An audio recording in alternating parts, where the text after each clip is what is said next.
শ্রীকৃষ্ণ গোবিন্দ হরে মুরারি, হে নাথ নারায়ণ বাসুদেবা। জয় শ্রীকৃষ্ণ।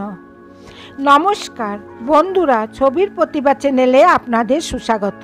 বন্ধুরা, আজ আমি আপনাদের নিকট বলতে চলেছি কি পুজো করার সময় হঠাৎ চোখে জল আসে কেন, অথবা ভগবানের প্রতিবিম্ব দেখতে দেখতে কেন চোখে জল ভরে আসে। এটা কি ভালো সংকেত না খারাপ? হ্যাঁ বন্ধুরা, পুজো করার সময় অনেকের চোখেই জল আসে। ভগবানের মূর্তির দিকে তাকালে চোখে জল ভরে যায়, এমনটি কেন? আজ আমি তা নিয়ে বিশদভাবে এই ভিডিওতে বলতে চলেছি, তাই ভিডিও ধ্যানপূর্বক দেখবেন, একটুও মিস করবেন না। বন্ধুরা, এরকম সকল মানুষের হয় না যে পুজো করার সময় চোখে জল আসে। এই স্থিতি কিছু কিছু মানুষের হয়ে থাকে। তার কারণ পুজো করার সময় যখন আমরা আমাদের মন প্রাণ দিয়ে ঠাকুরকে ডাকি এবং ঠাকুর আমার পুজো গ্রহণ করছেন, আমার অন্তরের ডাক ঠাকুরের নিকট পৌঁছাচ্ছে, ঠাকুর আছেন, এই বিশ্বাসের সঙ্গে যখন আমরা আমাদের সব কিছু তন মন ভগবানের নিকট অর্পণ করে ভক্তিভাবে ডাকি, তখন ভগবান অবশ্যই ভক্তের ডাকে সাড়া দেন। তাই ভগবানের মূর্তি দেখলেই তখন আনন্দে চোখে জল এসে যায়। আমার বিশ্বাস ভগবান এই মূর্তির মধ্যে স্বয়ং বিরাজমান হয়ে গেছেন। তাই অশ্রুসিক্ত নয়নে ভগবানকে নিজের মনের দুঃখ প্রকাশ করে মনে শান্তি পাই। বন্ধুরা, আপনারা তো জানেন, যখন কোনো ছোট শিশুর কোথাও পড়ে গিয়ে চোট লাগে বা আঘাত লাগে, তখন সে চিৎকার করে কাঁদতে থাকে। সেই অবস্থায় যখন তার মা গিয়ে শিশুটিকে আদর করে কোলে তুলে নেয়, তখন শিশুটিকে আদর করে কোলে তুলে নেয়, তখন শিশুটি আরও জোরে জোরে কাঁদতে থাকে। এরূপটি কেন? বন্ধুরা, এরূপ হওয়ার মানে শিশুটির নিকট তার মায়ের সর্বেসর্বা। মায়ের স্নেহপূর্ণ হাত শিশুর ক্ষতস্থানে রাখলে মার স্নেহের পরে সেই শিশুটি তার সকল ব্যথা বেদনা ভুলে যায়। কারণ মার উপর তার বিশ্বাস যে মার স্নেহের স্পর্শেই তার সকল কষ্ট দূর হয়ে যাবে। এই জন্যই সে জোরে জোরে কাঁদতে থাকে। সেই রূপ আমাদের মনের বিশ্বাস যে ভগবানের নিকট মনের প্রার্থনা করলেই আমাদের সকল মঙ্গল হবে। ভগবানকে আমরা দেখতে পাই না, কিন্তু ভগবান এই পৃথিবীর কনকনে বিরাজমান, স্থাবর জঙ্গম সর্বত্র ভগবান বিরাজমান। আমরা দেখতে পাই না, কিন্তু ভগবান আমাদের অবশ্যই দেখেন। তাই বন্ধুরা, যে যেভাবে ভগবানকে ডাকবে ভগবান তাদের সেভাবেই দর্শন দেবেন। আপনারা তো একথা শুনে থাকবেন কি হরিভক্ত প্রহ্লাদ সর্বদা হরিকে বিশ্বাস করত, তাই তার পিতা হিরণ্যকশিপুর সকল দণ্ডের হাত থেকে সে রক্ষা পেয়েছিল। এমনকি যখন তার পিতা প্রহ্লাদকে জিজ্ঞেস করেছিলেন, হে পুত্র, পাহাড় থেকে তোমায় সমুদ্রে ফেলে দেওয়া হয়েছিল বুকে পাথর বেঁধে, তাতে তুমি রক্ষা পেয়েছিলে। পাগল হাতির পায়ের নিচে তোমায় ফেলে দেওয়া হয়েছিল, তাতেও তোমার কিছু হলো না। বিষের নাড়ু খেয়েও তুমি মরলে না। জ্বলন্ত অগ্নিকুণ্ডে তোমায় ফেলে দেওয়াই হয়েছিল, তথাপি তুমি পুড়লে না। এর কারণ কি? কে তোমায় বারবার রক্ষা করছিলেন? প্রহ্লাদ জবাব দিল, আমার হরি। তখন তার পিতা বললেন, তোমার হরি কোথায়? প্রহ্লাদ বলল, আমার হরি সর্বত্র। তখন হিরণ্যকশিপু বললেন, সর্বত্র তোমার হরি আছেন? তবে আমার এই স্ফটিকের স্তম্ভের ভিতরেও কি তোমার হরি আছেন? প্রহ্লাদ নিঃসংকোচে বলল, হ্যাঁ, কারণ হরির প্রতি প্রহ্লাদের বিশ্বাস আছে। প্রহ্লাদের কথা শুনে হিরণ্যকশিপু যখনই পদাঘাতে স্ফটিক স্তম্ভকে ভেঙে দিলেন, ভক্তের মান রাখার জন্য ভগবান বিষ্ণু নরসিংহ রূপ নিয়ে তার মধ্য থেকে বেরিয়ে হিরণ্যকশিপুকে হত্যা করেছিলেন। তাই বন্ধুরা, ভগবানের উপর নিষ্ঠা ভক্তি থাকলে সর্বত্র ভগবানকে দেখতে পাওয়া যায়।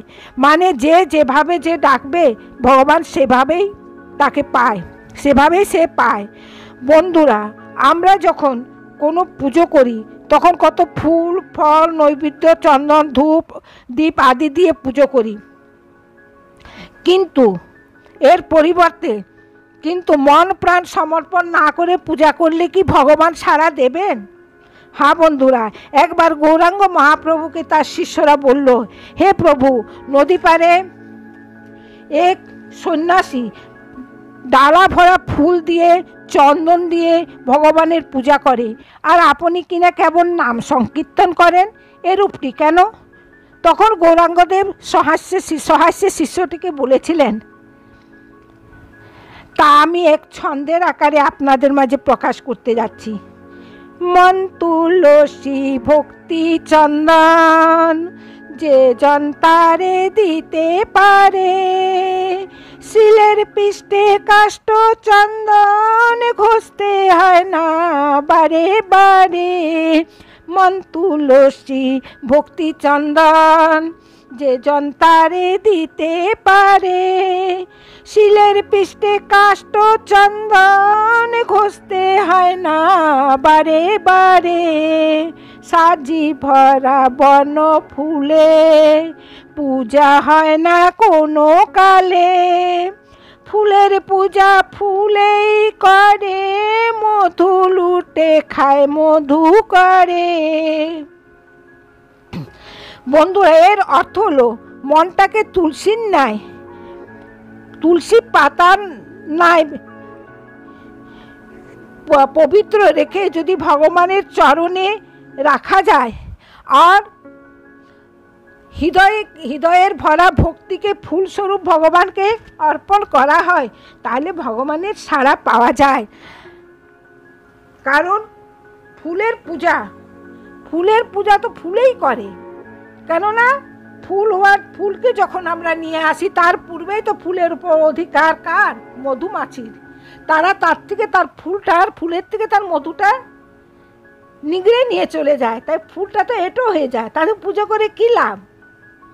তাই বন্ধুরা, সর্বপ্রথম পবিত্র মন, হৃদয় ভরা ভক্তি এবং ভগবানের উপর বিশ্বাস, এই তিন দ্রব্য নিয়ে যারা পুজো করে, পূজাকালে তাদের চোখেই জল আসে, মানে এটা এক শুভ মানা যায়, অনেকই শুভ মানা যায়। বন্ধুরা, আপনারা তো জানেন যে ভগবান সর্বত্র বিরাজমান, তাই তিনি বলেন, লুকাইয়া পাপ করে আমি তাহা জানি। আমরা ভাবি ভগবান দেখছেন, আমি লুকিয়ে করি, কিন্তু ভগবানের চোখ তো চারিদিকে আছে, তিনি সব দেখতে পান। তাই অনেক পূজা পাঠ করার পরেও যাদের হৃদয় বা মন পবিত্র থাকে না, ভগবান তাদের কঠিন শাস্তি দেন। ভগবান বলেছেন, জীবে প্রেম করে যেই জন, সেই জন সেবিছে ঈশ্বর। মানে প্রত্যেক ছোট বড় জীবের ভিতর ভগবান বিরাজমান, তাই তাদের সেবা করা মানে ঈশ্বরের সেবা করা। বন্ধুরা, দেখবেন পুজো করার সময় ঘট বসানো হয়, আর সেই ঘটের উপরে মন্ত্র বলে ফুল চড়ানো হয়। এইভাবে ফুল চড়াবার সময় যদি ঘট থেকে ফুলের পাহাড় নিচে পড়ে যায়, আর আপনার আঁচলে বা হাতে লেগে পড়ে যায় ফুল, তখন বোঝা যায় কি ভগবান আপনার পূজায় সন্তুষ্ট হয়েছেন, তাই ফুল পড়েছে। আর সেই ফুল নিয়ে আপনি যে কাজেই যাবেন, সেই কাজেই আপনি ভালো ফল পাবেন। বন্ধুরা, আজ আমি এই ভিডিওতে বলতে চলেছি যে ভগবান সর্বদা আমাদের রক্ষা করেন, আমাদের ভালো করার জন্য করেন। তাই বন্ধুরা, ভগবানের উপর ভরসা করে চুপচাপ বসে থাকলে কি সব কিছু প্রাপ্ত হবে? না, তা হয় না। বন্ধুরা, এই পৃথিবীতে মনুষ্য জনম সর্বশ্রেষ্ঠ। মনুষ্যের মধ্যে সকল গুণ জ্ঞান ভগবান ভরে দিয়েছেন, তাই সেসব গুণ এবং জ্ঞানের ব্যবহার মনুষ্যকে করতেই হবে, তাহলেই তারা সকল দিক দিয়ে সুখী হতে পারবে। বন্ধুরা, যখন আমাদের কোনো কষ্ট আসে, আমরা তা সোজাসুজি একদম ভগবানের উপর দোষ দিয়ে থাকি, আর সর্বদা বলি, ভগবান আমায় এত কষ্ট কেন দিচ্ছেন? এটা সত্য নয় বন্ধুরা। তাই এর নিয়ে আমি আপনাদের নিকট একটা গল্প বলে শোনাতে চলেছি। গল্পটি এরূপ: একবার এক কৃষক গরুর গাড়ি করে ক্ষেতের ধান পুরো ভরে নিয়ে নিজের বাড়ির দিকে আসছে। গাড়িটা আস্তে আস্তে গর্তের মধ্যে এসে দাঁড়িয়ে যায়, আর আগে এগোতে পারছে না। তাদেরকে কৃষক ভগবানকে বলতে লাগলো, হে ভগবান, এ আপনি কি করলেন? আমার গাড়ি গর্তে আটকে যাওয়ায় আমি কিভাবে গাড়িটা আগে নিয়ে যাব?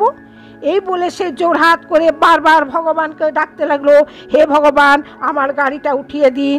এইভাবে গাড়ির উপর বসে বসে কৃষক ভগবানকে ডাকতে লাগলো। দেখতে দেখতে সন্ধে হয়ে গেল, কৃষক অনেক ভয়াভীত হয়ে গেল। হঠাৎ সেখানে একটা ছোট বালক এসে পড়ল, আর কৃষককে বলল, ভাই তুমি এভাবে কাঁদতে কাঁদতে ভগবানকে ডাকছো কেন? তখন কৃষকটি বলল, দেখছো না বালক, আমার গাড়ি গর্তে আটকে গেছে, তাই আমি আগে বাড়ি কিভাবে যাব? তখন বালকটি হাসতে হাসতে বলল, বাস এই কথা, তবে শুনো কিষান, তুমি গাড়ি থেকে নিচে নেমে এসো। কথা শুনে কৃষকটি গাড়ি থেকে নেমে বালকের নিকট গেল।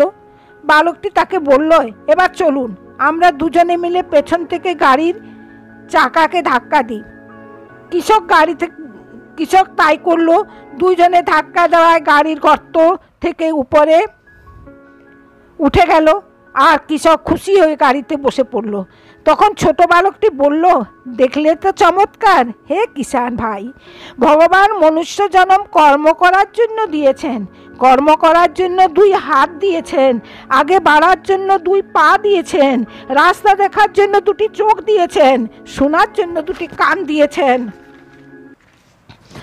আর বিচার করার জন্য বা বুঝে সুঝে কাজ করার জন্য দিমাগ, বিবেক, বুদ্ধি দিয়েছেন।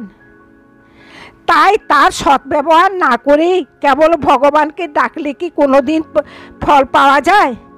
এবার বুঝলেন তো বন্ধুরা, ভগবান এক ছোট বালকের রূপ নিয়ে এসে কৃষককে কিভাবে রাস্তা দেখিয়ে গেলেন। তাই বন্ধুরা, আপনারা অনেকেই সর্বদা বলতে থাকেন, আমাদের ভাগ্য খারাপ, তাই এত কষ্ট ভোগ করতে হচ্ছে, এই বলে ভাগ্যকে দোষ দেন। কিন্তু বন্ধুরা, আপনাদের ভাগ্যকে আপনাদেরকেই ভালো কর্ম করে বানাতে হবে। ভগবান আপনাদেরকে বল, বুদ্ধি, দিমাগ দিয়েছেন, সেসবের ব্যবহার করেই আপনারা আগে বাড়তে পারবেন এবং এক শান্তি এবং সুখপূর্ণ পরিবেশের সৃষ্টি করে সুখী জীবন লাভ করতে পারবেন। হ্যাঁ বন্ধুরা, সর্বদা নিজের মনের কথাই শুনবেন, নিজের কাজ নিজে স্বয়ং করবেন, নিজের বিচার নিজে স্বয়ং নির্ণয় করবেন। দেখবেন কখনো কারো উপর দোষ দেওয়ার প্রয়োজনই হবে না। এক সুখী কর্তব্যপূর্ণ মানব জীবনের সুখ প্রাপ্ত করতে পারবেন। যদি আমার কাহিনী আপনাদের ভালো লেগে থাকে, ভিডিওকে লাইক করবেন, শেয়ার করবেন, আর ছবির প্রতিভা চ্যানেলকে সাবস্ক্রাইব করে পাশে রাখা বেল আইকনটা প্রেস করে দেবেন। আর যদি এই কাহিনী আপনাদের ভালো লেগে থাকে তাহলে কমেন্ট বক্সে অবশ্যই জানাবেন। এরূপ আরও কাহিনী যদি আপনারা চান আমি তা আপনাদের জন্য দেব। আর কমেন্ট বক্সে অতি অবশ্যই লিখবেন, জয় শ্রী।